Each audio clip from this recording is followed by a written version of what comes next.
Fellow demons, I have been looking over some of our human files, and it is cause for concern. We may have underestimated God and his creations. There are billions of humans now, and we have still managed to keep the majority in sin. There are too many humans. 50% of human reproduction is a result of teenage pregnancies, fornication and adultery. I think that would make us responsible for the high population. So we have created a problem that we need to fix. All over the world, murder and suicide rates have increased. Homosexuality and bisexuality is also very popular, even in some churches. I think the record should show a massive decline in human reproduction. For every human who dies or gets converted to a contrary lifestyle, 100 more are born globally. We need to do more. If I may, adolescents spent 1,500 hours watching television and only 900 in school annually. By the time a child finishes elementary, he would have seen 10,000 murders. This figure would double by the end of high school. By the time a human reaches 40, he would have spent 10 years watching television. Impressive. But we still need to do more. Fellow demons, I want you to seriously consider what we are up against. It is not God's will that any human perish. He will do everything in his power to save them. It is our duty to make sure they perish. Am I making myself clear?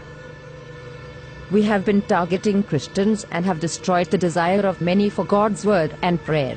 Many do not fast, or even witness to those who are perishing in the act of sin. We have nullified the effects of many churches on the community. The reports of people getting saved has been reduced by 64%. I think we are doing a good job. Do you sleep? Yes. Then we can do more.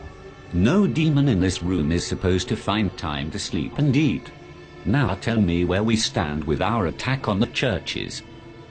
The leaders of the churches are revising their teachings.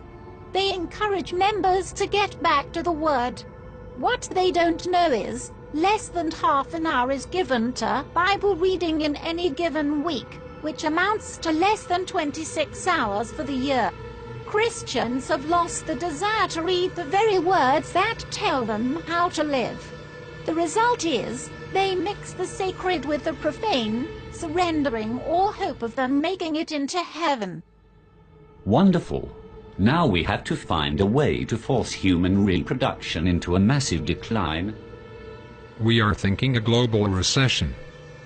Making the cost of living so high, very few will be able to afford it, unless by dishonest means.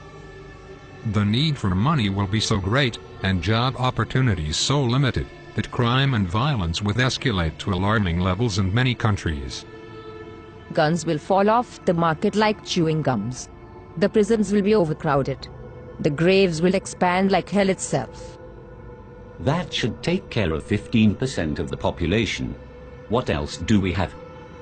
We can use their own bodies against them. Worldwide pornography. We introduce this on all levels, from billboards to public newspapers. We make pornography an occupation, a career. We will make pornography freely accessible by everyone. It will become a way of life for many, a secret door to pleasure. Nudity is marketable. It is 80% of the population's interest. We start from the mild. A star girl in the daily newspaper, wearing nothing at the top. Then as the desires increase, we introduce more until a man's appetite for sex cannot be satisfied with having just one partner. Adultery and fornication will become an acceptable way of life, even in the church. The scent of sin will go up into God's nostrils. The atmosphere will be utterly polluted with what he hates. Humans will think of nothing but sex. Wouldn't it contribute greatly to our problem? Not if there is a way for humans to protect themselves from pregnancies and diseases during sexual activity. Imagine what will happen if humans had a way of having sex without fear. You are thinking birth control. Yes. protection for both male and female. We'll have our products on every shelf. They'll stand out on their own and will be advertised in such a way that even Christians will be convinced.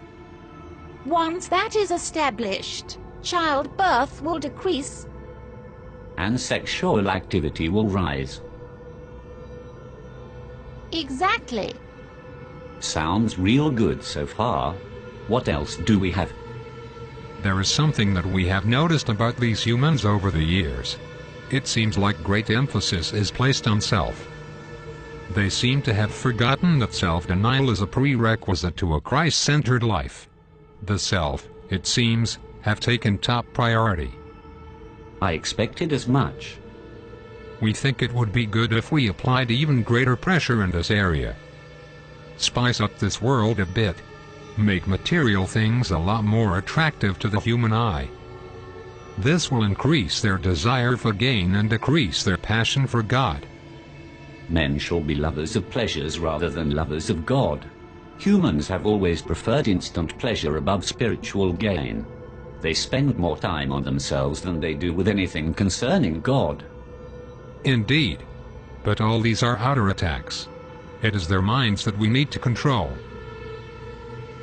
That is where I come in. I will tell you of our inevitable victory. Within the confines of these walls, there exists a secret chamber. Within that chamber are thousands of demons that have been undergoing extensive training. These demons have read the human manuscripts hundreds of times and have committed the concepts to memory. I refer to them as the New Age seducers. How effective are these seducers? They can convince a man to become a woman. They will convince men to kill themselves for no reason.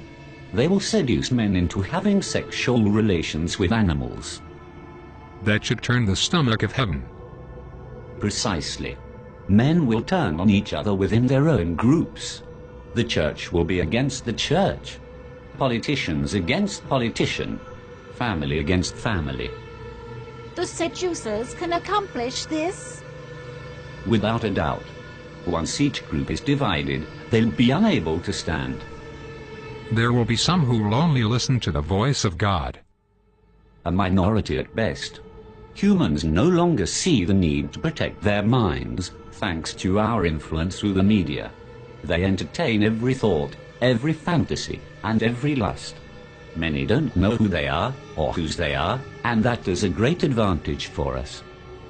On top of that, there has been a significant decline in prayers and the sincere study of the Holy Scriptures. We have the advantage. Our powers increase as we draw closer to the end. It is time we exact our revenge on God for kicking us out of heaven by sending as many humans to hell as we possibly can. So we go all out this time. I do not want to push God's hand too quickly. I want to savor every moment. I want to watch Jesus beg for these carnal beings till his heart bleeds again. I want him to watch as his children are reduced to godlessness. I want him to watch as his prized creation choose to fornicate and live adulterous lives. I want him to see the hungry die of starvation, the widows and orphans and those in prison go unvisited, and purity become a thing of the past. I want him to witness a 12-year-old giving birth to a child, and I want him to watch his precious believers spending hours before the television watching our programs and listening to our music and taking just a minute to brush the dust from their Bibles, while spending hours on Facebook and Twitter. I want him to witness them turning their backs on him for the pleasures of this life. Best of all, I want to watch him resist his own temptation to destroy this world again. Our victory is inevitable. Humans have proven time and time again that they are beyond redemption. They will share our fate in hell. I am convinced that we can still win this war. Arm yourselves, fellow demons. We go to war.